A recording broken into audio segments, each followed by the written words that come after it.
Hello friend, I am Yogendra और आप देख रहे हैं इसका योग ज्ञान। फ्रेंड, आज हमें सीखना है नॉन फाइनाइट वर्ब के बारे में। आप देखे होंगे ग्रामर में आपको पढ़ाया भी गया होगा इन्फिनेटिव, जिरंड और पार्टिसिपल। अब इन्फिनेटिव, जिरंड और पार्टिसिपल होते क्या हैं, इसकी फॉर्मेशन कैसी होती है, बनते कैसे हैं, ये कहाँ से आ गए। बेसिक तौर पर ये तीनों वर्ब हैं, लेकिन आप सोचेंगे कि फिर वर्ब है तो इन्फिनेटिव, जिरंड और पार्टिसिपल क्यों कहलाते हैं। यही हमें इस वीडियो में सीखना है कि आखिर वर्ब को हम इन्फिनेटिव, जिरंड और पार्टिसिपल क्यों कहते हैं। फ्रेंड्स, आपसे पूछा जाए कि वर्ब के कितने टाइप्स होते हैं, वर्ब कितनी प्रकार की होती है, तो आप कहेंगे कि 3 प्रकार, 4 प्रकार। जैसे पूछा जाए कौन कौन सी, तो आप कहेंगे कि main verb, auxiliary verb, linking verb, modal verb. लेकिन नहीं, वर्ब के मुख्य जो 2 टाइप्स होते हैं वो है फाइनाइट वर्ब और नॉन फाइनाइट वर्ब।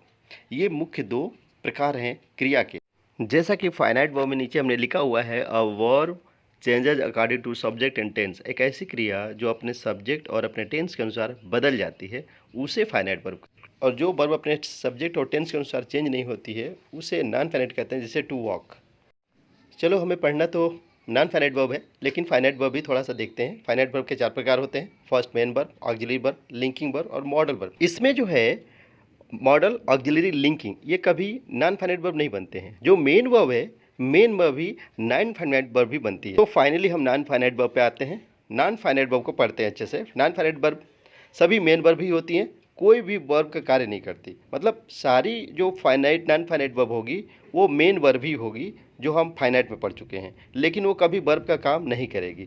जैसे इन्फिनेटिव, जिरंड और पार्टिसिपल तीनों दिए गए हैं। ये नॉन फाइनाइट के 3 रूप होते हैं। लेकिन इन्फिनेटिव कौन होता है? टू प्लस वर्ब का फर्स्ट फॉर्म, जैसे टू प्ले, ये इन्फिनेटिव होगा। जिरंड कौन होगा? वर्ब प्लस आईएनजी, जैसे playing.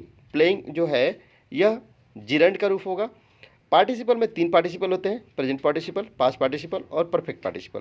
Present participle verb plus ING format ही प्रेजेंट पार्टिसिपल होता है। पास्ट पार्टिसिपल में वर्ब का थर्ड फॉर्म और परफेक्ट पार्टिसिपल में हैविंग प्लस वर्ब का थर्ड फॉर्म। मैंने कहा था कि तीनों वर्ब होते हुए भी वर्ब का कार्य नहीं करते हैं। तो पहले देखते हैं इन्फिनेटिव किसका कार्य करता है। इन्फिनेटिव नाउन का कार्य करते हैं, वर्किंग एज ए नाउन। जैसे to play is good for health, to play के बाद हेल्पिंग वर्ब आया है, एज ए नाउन कार्य कर रहा है, सब्जेक्ट का काम कर रहा है। इसी प्रकार से देखेंगे जिरंड, जिरंड में आईएनजी होता है। जैसे playing is good for health, खेलना स्वास्थ्य के लिए हानिकारक होता है। तो प्लेइंग के बाद इज आया हुआ है, यानी प्लेइंग सब्जेक्ट का काम कर रहा है, एज ए नाउन काम कर रहा है। प्रेजेंट पार्टिसिपल का काम एडजेक्टिव की तरह होता है। जैसे ही यूजेज वॉकिंग स्टिक, इसमें वॉकिंग जो है ये प्रेजेंट पार्टिसिपल है और स्टिक की विशेषता बता रहा है, इसलिए ये एक एडजेक्टिव की तरह कार्य कर रहा है। प्रेजेंट पार्टिसिपल का सेकंड काम एडवर्ब की तरह होता है। जैसे ही केम वॉकिंग, वह आया, लेकिन आने की विशेषता थी कि टहलते। पास्ट पार्टिसिपल का काम भी एज एडजेक्टिव होता है। जैसे ऐसा है बर्न्ड कार, मैंने एक जली हुई गाड़ी देखा। ऐसी कार जो जली हुई थी, उसकी विशेषता थी कि जली हुई थी, सो एडजेक्टिव, एज एडजेक्टिव काम कर रहा है। लास्ट है परफेक्ट पार्टिसिपल। जैसे हैविंग फिनिश्ड हिज वर्क ही एट फूड, अपना कार्य पूरा करने के बाद वह खाना खाए। यानी एक कार्य कंप्लीट होने के बाद जब दूसरा कार्य होता है तो वहाँ पे परफेक्ट पार्टिसिपल का प्रयोग होता है और वहाँ एज एडजेक्टिव। फ्रेंड्स, मैंने इस वीडियो में काफ़ी कुछ कवर करने की कोशिश करी है। यदि वीडियो पसंद आई हो तो आप लाइक, कमेंट और सब्सक्राइब जरूर करें।